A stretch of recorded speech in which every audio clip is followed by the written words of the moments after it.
Halo, apa kabar semua? Senang sekali saya Rini Ayu Ningtyas dapat menjumpai Anda kembali dalam program kesayangan kita, Dokterku.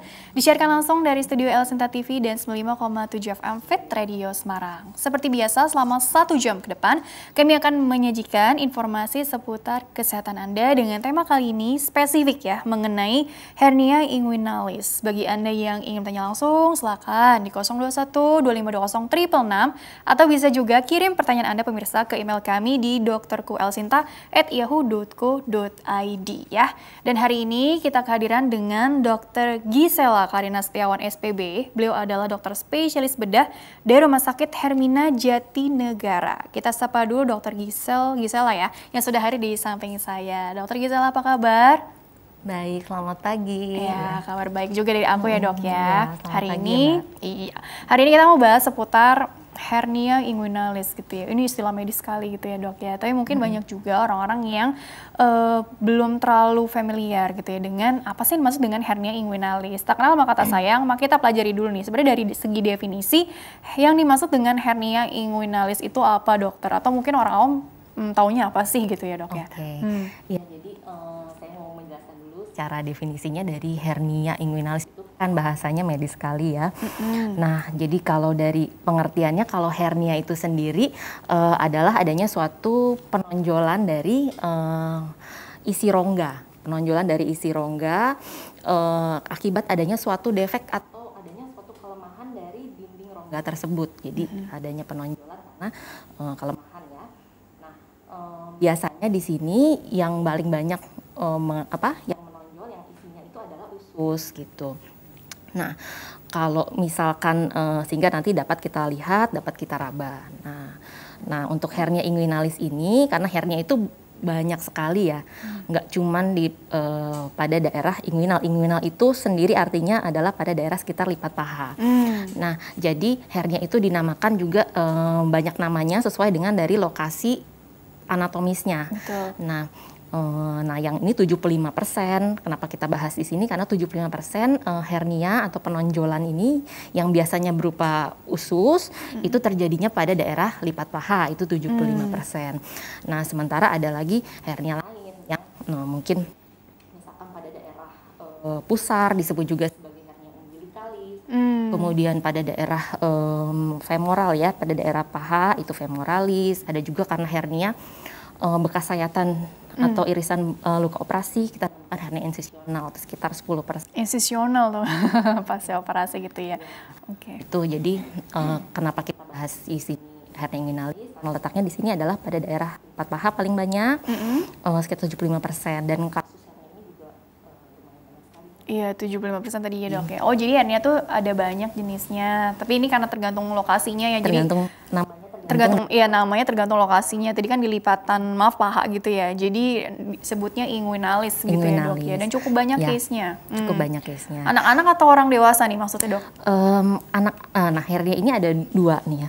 Ada yang kongenital, jadi yang dia didapat sejak lahir, atau dia yang didapat jadi nanti terjadi setelah di kemudian hari, misalkan setelah dewasa. Nah, yang pada anak-anak ini biasanya yang dia genital memang dari lahir gitu. Prosesnya juga berbeda ya penyebabnya karena dari hernia yang biasanya pada dewasa. Namun jika ini hernia ditemukan pada dewasa, itu insidensinya akan semakin meningkat sesuai dengan dia usianya. Jadi semakin usianya semakin tua, maka akan insidensinya semakin tinggi karena banyak sekali faktor resikonya ya, yang nanti bisa dibahas ya, Dok. Tapi kita jeda dulu ya, Dok ya. Nanti lanjutkan kembali setelah break dulu ya. Baiklah pemirsa, jangan kemana-mana, tetaplah bersama kami. Kami akan kembali sesaat lagi.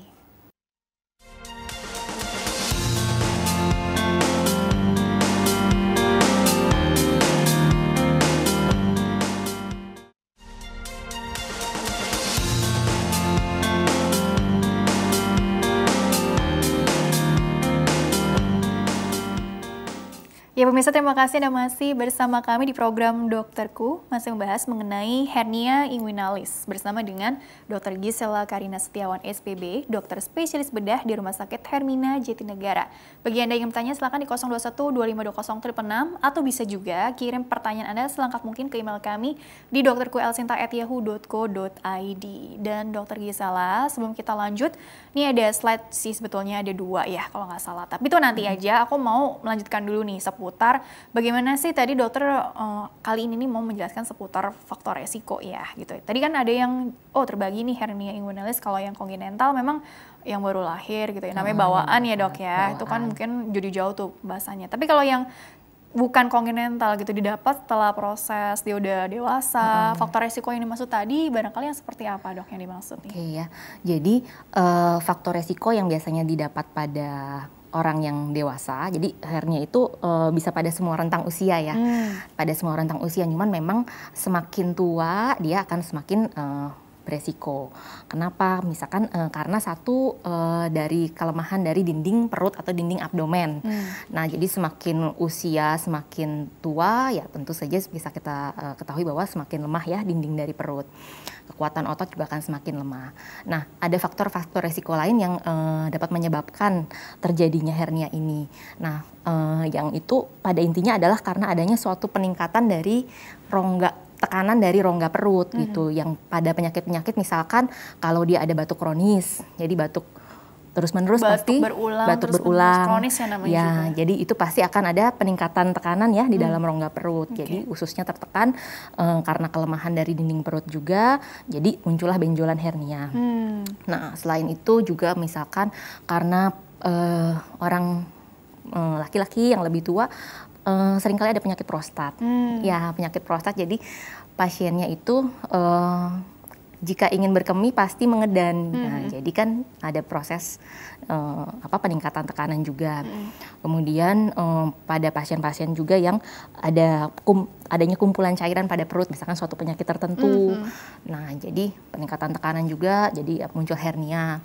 Seperti itu. Kemudian faktor resiko lain seperti mengangkat benda berat itu juga termasuk ya, masuk ya dengan mengangkat benda berat, atau pasiennya ada riwayat merokok. Jadi merokok itu juga faktor resiko. Faktor resiko ya. Berarti kalau logikanya kalau peningkatan tekanan ini akan membuat resiko tersendiri terhadap terjadinya hernia inguinalis, apa mungkin ya berat badan atau penyakit-penyakit lain apapun sih yang ada gejala batuk kroniknya ini begitu ya dok? Atau mungkin ibu hamil atau apa gitu ya. Nah, jadi sebenarnya logikanya bagaimana dok? Karena itu tadi kata-katanya peningkatan tekanan ya, atau mungkin obes orang obes atau apa gitu, bisa nggak? Kalau obes sih mungkin volumenya sama kali ya di dalam rongga perut ya. Yang ini kan volume di dalam rongga perut yang dia itu melewati dari normal, jadi ada tekanan yang berlebih gitu. Tekanan yang berlebih begitu. Tekanan yang berlebih dari rongga perut. Jadi kalau mungkin dia volumenya normal ya tidak beresiko ya. Ya jadi ada berbagai faktor juga yang dapat menyebabkan. Misalkan ada kondisi kalau ibu hamil kayaknya enggak ya Mbak. Jadi berarti lebih ke tadi juga ada faktor riwayat penyakit sebelumnya yang lain seperti prostat tadi juga ya. Prostat, batuk kronis, kemudian ada kumpulan cairan dalam perut seperti yang dibilang asites. Jadi ada misalkan pasien-pasien yang yaitu dengan ada kumpulan cairan dalam perut, apakah dia karena penyakit ginjal ataukah karena penyakit hati, gangguan hati, itu perutnya menjadi lebih membesar, tentu ada faktor merupakan faktor resiko untuk terjadinya suatu hernia. Tapi ini berarti perjalanan yang cukup panjang ya dok, kalau dilihat dari gejala tadi kan batuk kronik, terus sebelumnya ada riwayat prostat atau kebiasaan mengangkat benda berat gitu, belum lagi posisinya kurang tepat gitu ya. Ini jadi ya seperti yang tadi dibilang bahwa ini memang resikonya kalau pada orang dewasa ya meningkat seiring dengan usia karena tadi ada membutuhkan suatu kebiasaan proses tadi ya. Untuk terjadinya itu. Kecuali yang memang tadi konginental ya, ini memang suatu pembahasan khusus ya dok ya. Tapi ntar waktunya takut nggak cukup nih. Nah ini ada slide dulu yang mungkin dibahas dulu satu persatu ya. Slide ini ada 2 tapi menarik nih. Nah, slide pertama ini menggambarkan, ini anatomisnya gitu ya, atau gambaran dari usus yang menonjol tadi dok? Sebenarnya saya mau menjelaskan di slide ini tuh hernia itu dia ada 3 komponen. Nah, yang pertama pasti ada komponen isi. Isinya dalam hal ini usus, ya isinya. Yang kedua kantung, jadi hernia itu punya kantung. Jadi tidak ususnya langsung tiba-tiba mencuat ya, dia ada kantongnya. Dan yang ketiga itu cincin. Nah, cincin tuh yang bisa menjerat.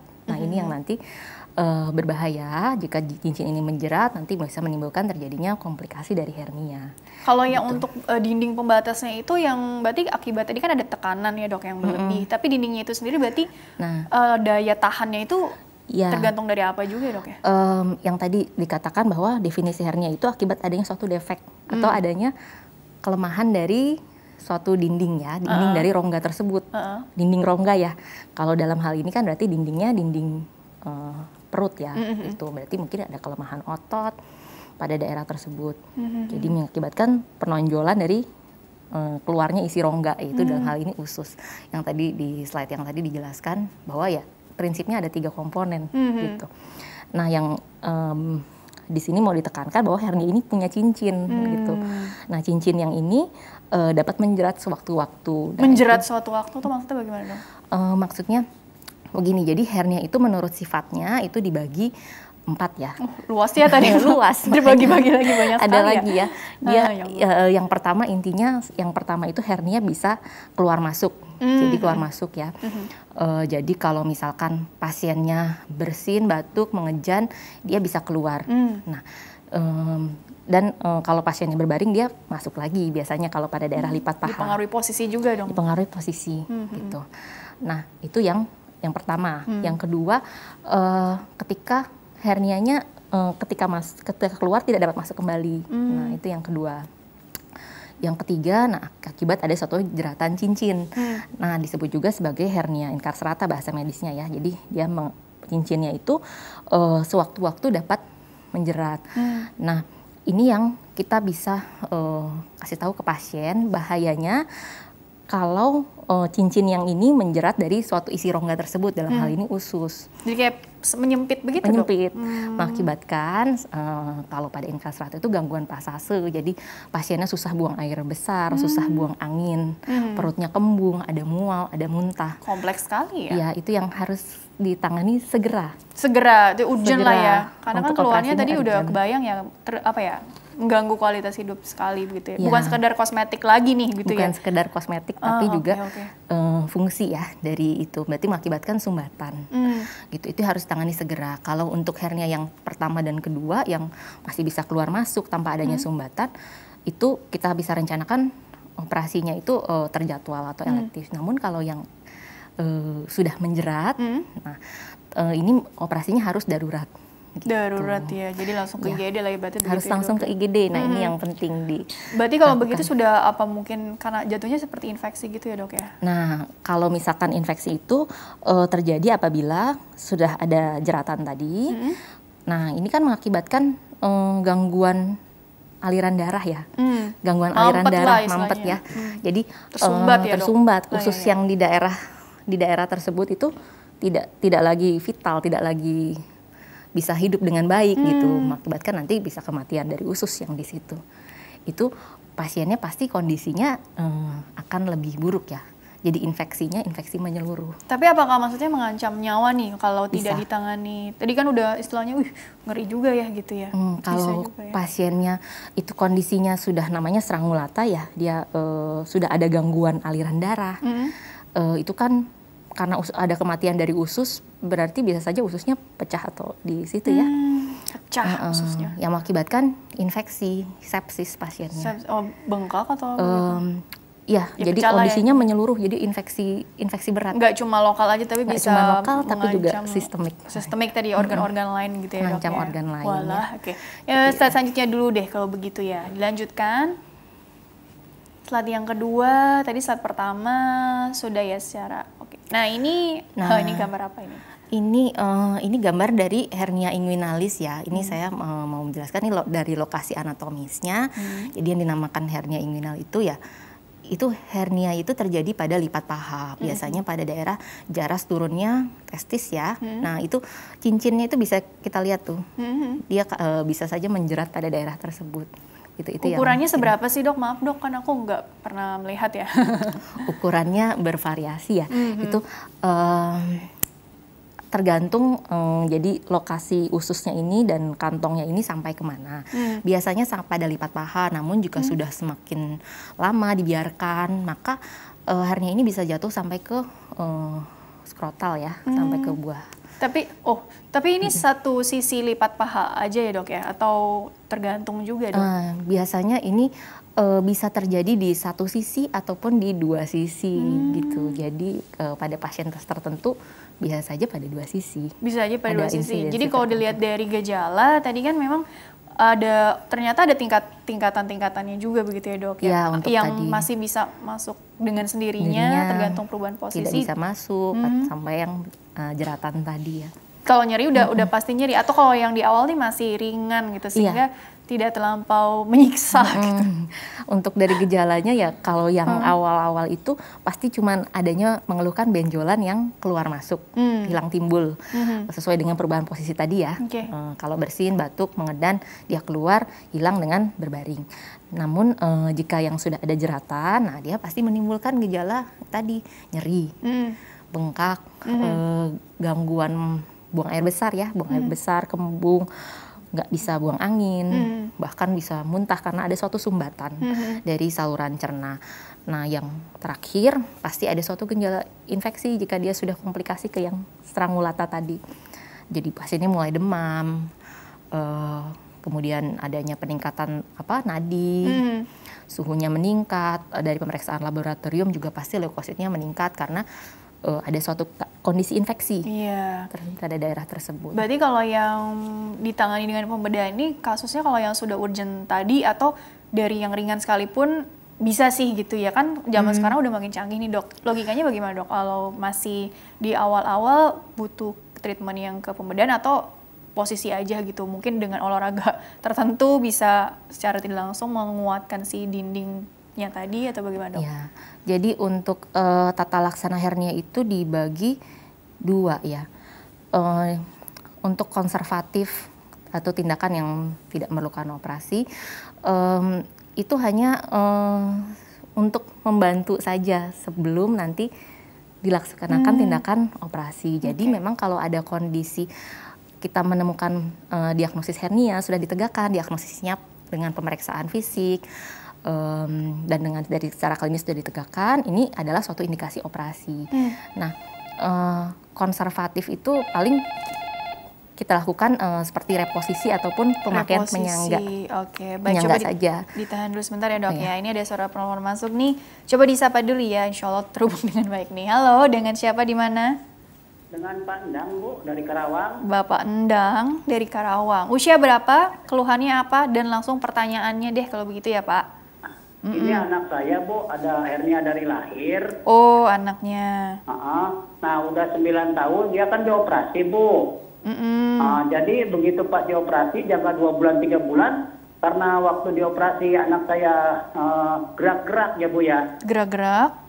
Terus pas 2 bulan 3 bulan dia turun lagi itu, Bu. Itu masalahnya hernia itu jebol lagi atau gimana ya, Bu ya? Apakah itu jebol lagi gitu ya? Dokter yang ditanyakan dulu kepada ini putra atau putri dari Pak Endang nih? Putra, Bu. Usianya berapa sekarang berarti? Putranya sekarang 12 tahun, Bu. 12 ya. Oke, dokter silakan, ada yang ditanyakan kepada putra dari Bapak Endang dulu sebelumnya. Pada saat operasi usia berapa, Pak? 9 tahun, Bu. 9 tahun ya. Jadi dalam 2-3 bulan ya setelahnya baru kemudian timbul kembali ya Pak? Iya. Ya. Jadi memang hernia ini setelah kita lakukan tindakan operasi, nah ada juga yang dapat nanti terjadi lagi atau rekurensi. Jadi itu harus kita jelaskan juga kepada pasien. Jadi ada resiko loh, ini bisa rekurensi atau terjadi kembali. Nah, kenapa? Salah satunya mungkin bisa karena faktor resiko ya. Biasanya kita sarankan agar pasien itu tidak mengangkat benda berat sekitar sampai 6 minggu ya. Nah, apabila ada suatu faktor resiko seperti misalkan mungkin kalau anak aktif bergerak ya, mengangkat benda berat, atau dia ada suatu penyakit lain yang karena peningkatan tekanan intraabdomen atau rongga dari perut bisa menimbulkan kembali terjadi rekurensi. Jadi saran saya sebaiknya memang kalau sudah ada rekurensi atau terjadi kembali, Bapak anaknya dibawa lagi ke dokter yang bedah. menanganinya waktu itu ya. Dokter menanganinya pada saat itu, dokter bedah pada saat itu. Nah, untuk ini kita bisa koreksi atau kita lakukan tindakan pembedahan lagi. Karena jika tidak ditangani, itu resikonya bisa nanti takutnya terjepit gitu. Jadi ya harus bagaimana ya? Mungkin Pak Endang ada tanggapan lagi setelah mendengar penjelasan dari Dokter Gisela? Ini Bu, kalau banyak dioperasi lagi, apa ada masalah lagi nggak sama anak saya gitu Bu? Ya, masalah yang mungkin terjadi, ya mungkin resiko rekurensi tetap ada kalau ada faktor resiko tadi Pak. Jadi resiko kita kan tapi berusaha untuk meminimalisir faktor-faktor resiko tadi. Mungkin dijelaskan ya anaknya mungkin sementara tidak boleh mengangkat benda berat dalam sekian waktu. Kemudian apakah diperiksakan juga apakah dia ada suatu penyakit lain dari perut ya. Ada peningkatan dari tekanan nggak dari perutnya ini. Misalkan ada anaknya batuk-batuk, batuk lama, seperti itu ada atau tidak. Gitu. Jadi memang resiko pasti ada. Tapi kita di sini berusaha semaksimal mungkin untuk meminimalisir resiko-resiko itu, Pak. Jadi kalau boleh diperiksakan lagi ke dokternya ya. Sudah cukup pandang atau ada lagi yang mengganjal barangkali? Ini Bu, waktu saya diajak ke dokter ya Bu, tapi bukan dokter bedah. Tapi katanya sih nggak ada masalah gitu Bu. Jadi cuman saya yang bingungnya itu kok bisa turun lagi gitu Bu. Itu apa gimana ya Bu ya penjelasannya. Jadi saya belum ngerti. Aktivitas sehari-harinya mungkin si anaknya ini apa ya saat ini apa ya? Aktivitas anak saya kan kadang-kadang ya bermain biasa ya Bu. Kadang-kadang ya suka main bola tapi sebentar-bentar nggak lama gitu. Oke. Dokter silakan ada lagi yang ditanyakan? Ya mungkin jadi yang pertama Bapak ini mesti dibawa dulu ke dokter bedah, diperiksakan lagi. Nah, apakah memang benar yang Bapak maksudkan kambuh lagi, turun laginya itu usus ya. Jadi mungkin mesti diperiksa fisik secara baik dan benar. Nah, bisa kambuh lagi bisa saja Pak kalau misalkan ada faktor-faktor resiko tadi, misalkan anaknya dalam jangka waktu misalkan 6 minggu setelah dilakukan tindakan operasi ada faktor risiko misalkan mengangkat berat atau aktivitas yang di luar aktivitas berat ya, bisa saja ada resiko untuk kambuh kembali. Nanti mungkin bisa dikonsultasikan juga ke dokter yang menangani ya. Baik, awalnya. Oke. Kurang lebih seperti itu ya. Terima kasih Pak Endang ya sudah berpartisipasi. Jadi tadi sarannya mungkin bisa konsul lagi ke dokter bedah anaknya ya dok ya? Atau dokter anak, dokter bedah anak mana tuh dok? Dokter bedah anak juga bisa. Oh iya, ada gitu. dokter bedah Kurang anak, lebih dokter supaya bedah. nanti bisa dilihat langsung kondisinya, dilihat langsung ngobrol kondisinya. langsung. Begitu ya dok ya. Baik, dokter. Berarti kalau begitu belajar dari pengalaman Pak Endang ya. Ini kan tadi kan kasusnya pada anak-anak usia 9 tahun gitu. Aku pikir bayi-bayi aja gitu ya dok. Tapi ternyata bisa aja karena ya banyak faktor lah ya, intinya seperti itu. Nah mengenai treatment itu sendiri tadi kan dokter bilang ada yang konservatif juga nih. Maksudnya itu tapi tetap dievaluasi per individu juga ya dok ya. Dan mungkin saran-saran untuk di rumahnya juga bagaimana sih dok? Jadi intinya memang untuk operasi hernia ini diperlukan suatu koreksi mekanik, dibutuhkan suatu tindakan operasi. Kalau penanganan konservatif itu hanya untuk dia menyangga saja di reposisi ya, dimasukkan kembali dan penyangga saja sampai nanti dia menunggu waktu operasi. Ini ya. Karena kalau hernia yang tadi yang masih bisa masuk kembali atau tidak ada jeratan, itu indikasi operasi kita lakukan elektif, jadi direncanakan. Jadi rencanakan itu kan berarti banyak persiapan ya. Banyak persiapan, salah satunya kan diperiksa dulu kondisi pasiennya, apakah sehat, nanti seperti itu. Kemudian pada saat ini kan juga kondisi pandemi ya. Kondisi pandemi pasti ada persiapan-persiapan lain gitu ya, tentunya ya, dari rumah sesuai dengan protokol kesehatan. Baiklah, dokter kita sapa dulu lagi ya penelpon selanjutnya. Halo, dengan siapa di mana? Silakan. Halo. Terhubung nggak? Halo. Ya, halo. Mas saya Pak Cipta. Dari daerah mana Bapak? Saya 62 tahun dari Cikarang. Oke, siap. Pertanyaannya apa Bapak Cipta, 62 tahun dari Cikarang ya? Ya gini Mbak Rini, saya pernah operasi 4 tahun silam di 2016, ya, operasi hernia. Nah karena saya rajin olahraga, seminggu 2 kali lah Mbak ya, suka lari-lari kecil itu Mbak, sekitar 2 kilo. 2 kiloan ya? Nah kadang-kadang tempat paha saya yang operasi ini kadang-kadang bisa sakit, kenapa gitu ya Mbak Rini, saya mau itu. Oh ya, tanya ke dokternya. Iya. Dokter sendiri ada yang ditanyakan nggak nih ke Bapak Cipta nih, kalau ini masih sering sakit nih lokasi bekas operasinya? Udah berapa lama Pak, maaf, operasinya? 4 tahun itu. 4 tahun ya. Oke. Terus tidak kambuh lagi ya Pak sekarang ya? Enggak, cuman kadang-kadang ya Bu Dokter, kadang saya lari sekitar 2 kilo, kadang-kadang agak sedikit sakit, nggak begitu parah sih. Tapi tetap aja ganggu ya? Ya. Iya.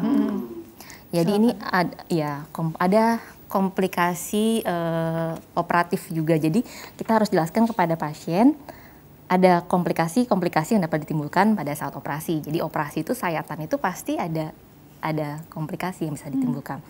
Jadi ada resiko-resiko. Nah, resiko jangka pendeknya itu pertama pasti bisa adanya bengkak. Pas pertama baru operasi bengkak, ada nyeri, ada hematom atau adanya memar.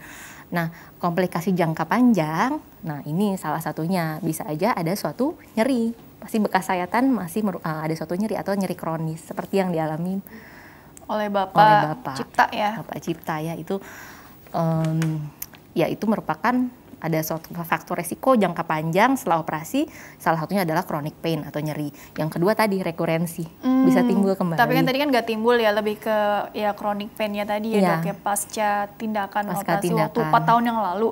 Tapi sebenarnya berarti kalau begitu, kalau mau konsul lagi ke bagian mana sih Dok? Apakah mungkin nanti barangkali ada tindakan untuk mengurangi gejala atau memperbaiki kualitas hidup juga, kan nggak nyaman juga kalau setiap olahraga terasa nyeri gitu ya Dok ya. Ini biasanya konsul kemana ya Dok kalau untuk lebih detailnya nih? Untuk ini pertama pasti kembali lagi ya ke dokternya, mungkin disampaikan dulu untuk tindakan awal sih mungkin bisa dengan pereda nyeri, tapi apabila dibutuhkan suatu pain management atau suatu manajemen untuk nyeri, itu nanti mungkin bisa dikonsulkan lagi apakah ke dokter yang khusus ya untuk mengatasi nyeri. Seperti itu, ada juga mungkin terapinya nanti bisa mungkin apa rehab medik atau apa gitu. Tapi ya itu nanti bisa tanya dulu deh ke dokter yang waktu itu menanganinya ya Dok ya, untuk mengurangi. Intinya untuk manajemen nyerinya itu ya Dok ya? Untuk manajemen nyerinya. Karena ada dokter yang khusus juga ya untuk. Berarti kalau begitu ngomong-ngomong ya Dok ya, untuk tindakan operasinya itu ya Dok ya. Berarti aku mau nanya, sayatan itu sendiri tuh sebetulnya tuh seberapa lebar atau seberapa kecil? Soalnya kan sekarang ada istilahnya bedah minimal invasif lah atau apa. Kan memang setiap tindakan ada resikonya dong. Tapi kita pasti mau yang terbaik dong untuk menekan resiko-resiko itu di masa depan. Jadi bagaimana diskusi dengan pasien biasanya Dok? Sebagai gambaran ya, untuk tindakan operasi itu, ini saya kasih sejarahnya dulu ya. Sedikit aja kali ya. Sedikit aja. Ya pada operasi untuk operasi hernia yang lampau sekitar ya tahun lampau ya, itu dia operasinya itu mengikatkan otot dengan ligamen ya. Jadi biasanya menimbulkan nyeri. Itu dulu banget tuh. Itu dulu. Menimbulkan nyeri. Nah, yang kedua, sekarang sekitar tahun 80-an ini teknik operasinya ada yang tension free atau bebas regangan. Jadi tidak dengan diikat lagi antara otot dan ligamen, itu kan ada suatu celah ya. Ada satu celah yang itu celah lemah. Jadi ada defek yang harus kita tutup gitu. Nah, kalau dulu direkatkan, jadi nyeri. Kalau yang sekitar tahun 80-an ke sini sudah memakai namanya mesh ya. Dia suatu prostesa, jadi bahan sintesis yang digunakan untuk mengisi atau menutup defek. Nah, ini juga mengurangi angka kekambuhan sekitar 50-75%. Bisa saja kambuh kembali, bisa karena ada faktor resiko tadi, tapi mengurangi resiko dan mengurangi nyeri juga. Walaupun pasti ada faktor resiko juga ya, kita pasang benda asing di situ.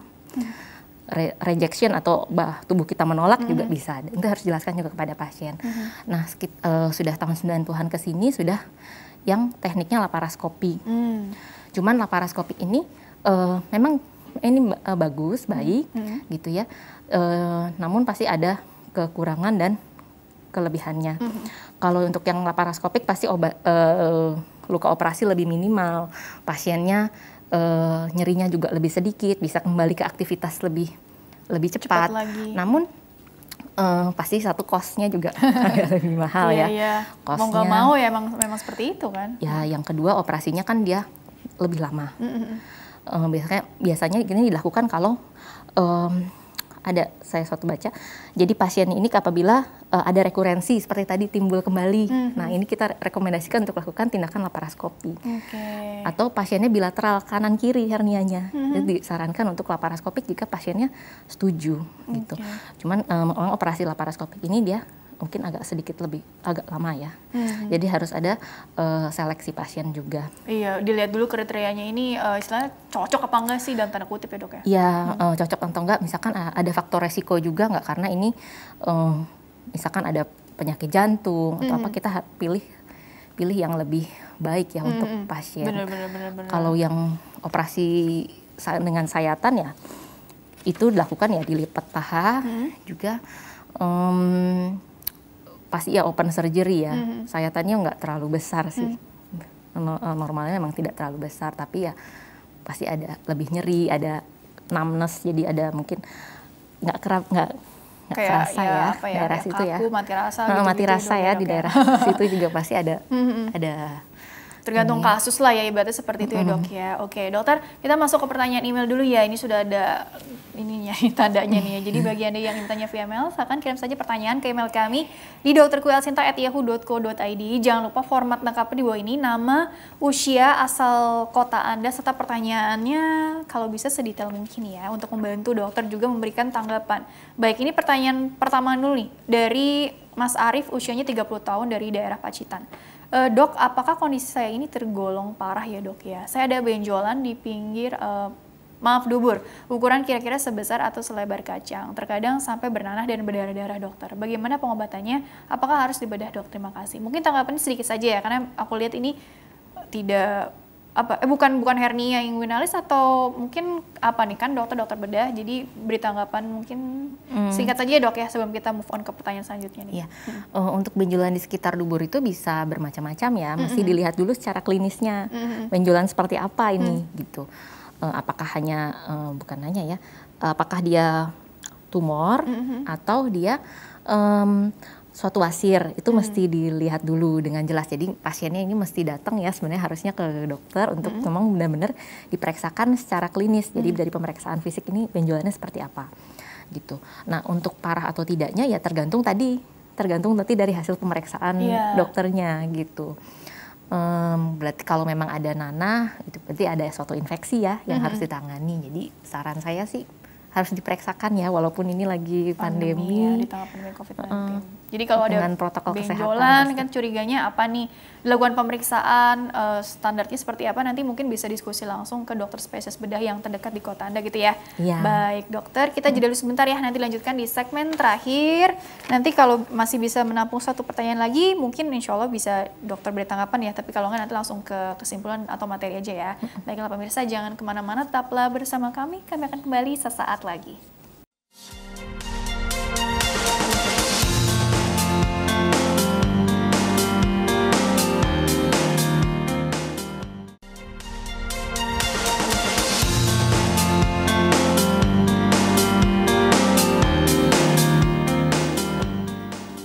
Ya pemirsa, terima kasih Anda masih bersama kami di program Dokterku bersama dengan Dr. Gisela Karina Setiawan SPB.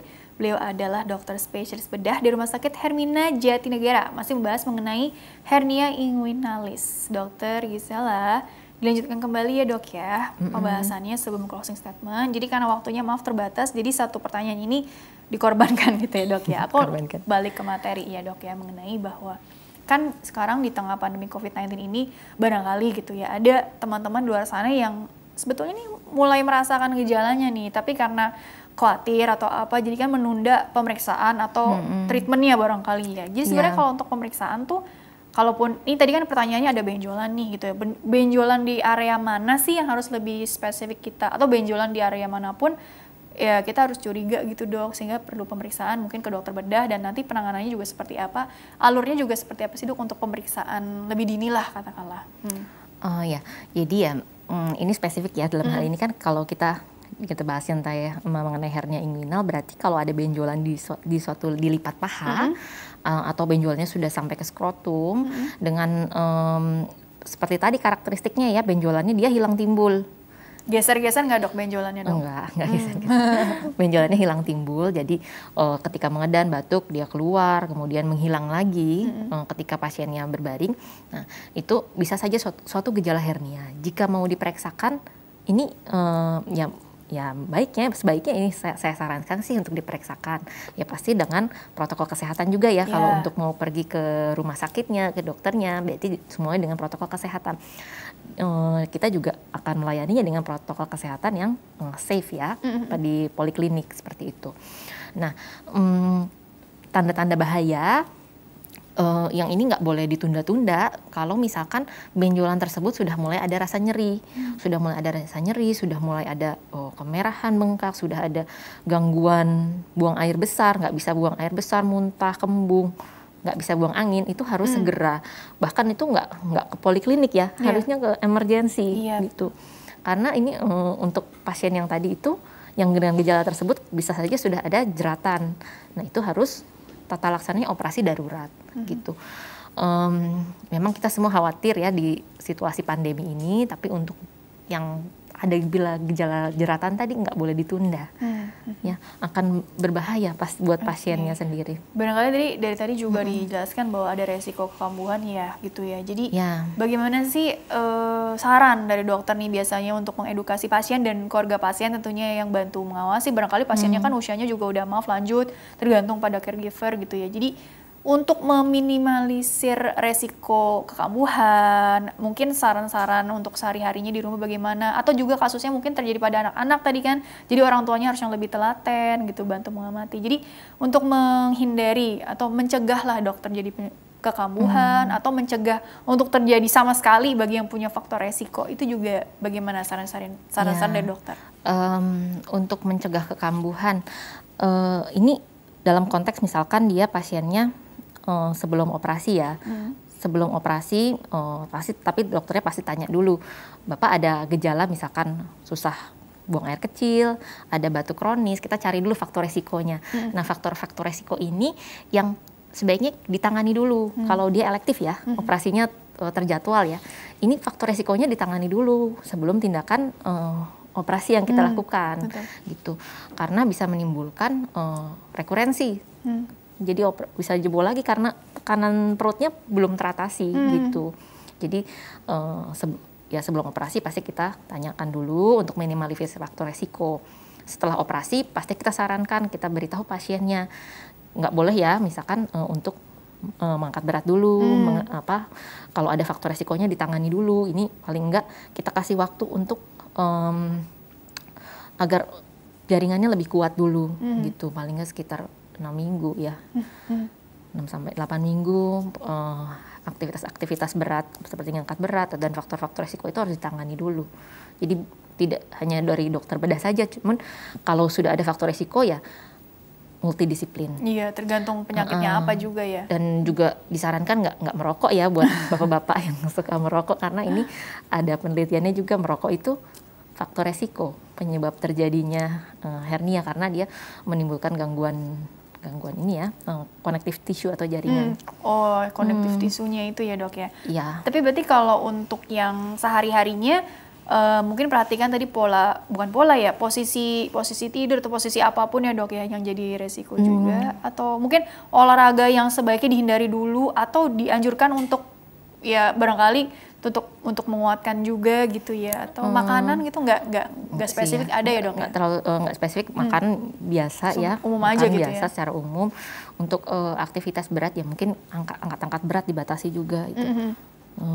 Lebih dari 10 kilo. Angkat anaknya nanti.